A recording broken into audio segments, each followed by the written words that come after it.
Hello and welcome to HRI Utilities with me, Ramit, where today I shall be doing a comparison between two editing softwares.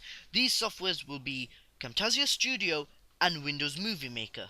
For those of you that don't know, Camtasia is my preferred video editing software. This is because it has a few major advantages, but I will go on to explain these later in the video.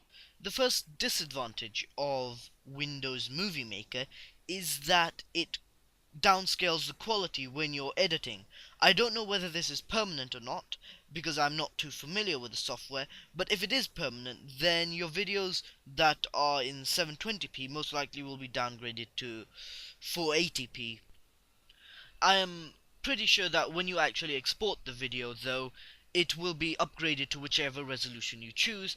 Now, there are a few ways of exporting. You can export it to a site, and some sites have limits on the quality of the video. For example, YouTube has a limit of 1080p, whereas Facebook only has a 720p limit. I advise that you export it to your home computer, so to your local hard disk or an external hard disk.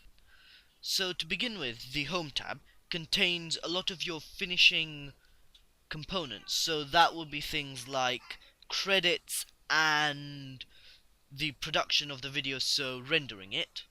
The second tab contains a lot of animations which are used in the introduction to a video segment. This can be fade-ins and fade-outs. The third tab contains a lot of filters, so these are things like sepia and other filters which are designed just to make the actual image look a bit different by adding colors, changing the color hexes of each pixel. The next part allows you to put emphasis on certain parts of the video, for example, to put emphasis on the visual quality or the audio quality. The next tab contains a lot of editing defined features, so this is just like, would you want the waveforms to be seen, not seen, things like that, so mostly only an editor would use that tab. When you are ready to export your video, you can begin by selecting wherever you want to export the video to.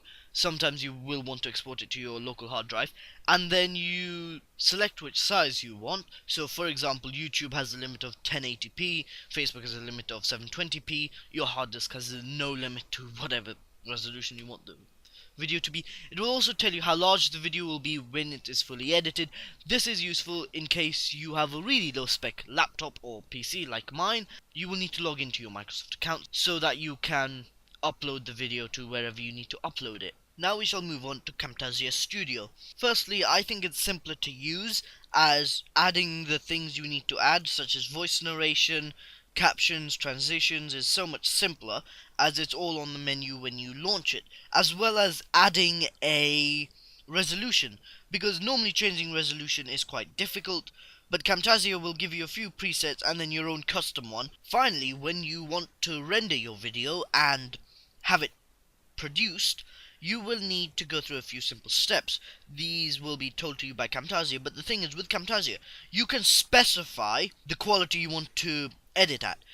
Now the thing is, I'm not going to give any tutorials on how to use Camtasia or Movie Maker in the future, because I find that editing is more a learning experience which is very useful for all of us. Thank you for watching. Goodbye.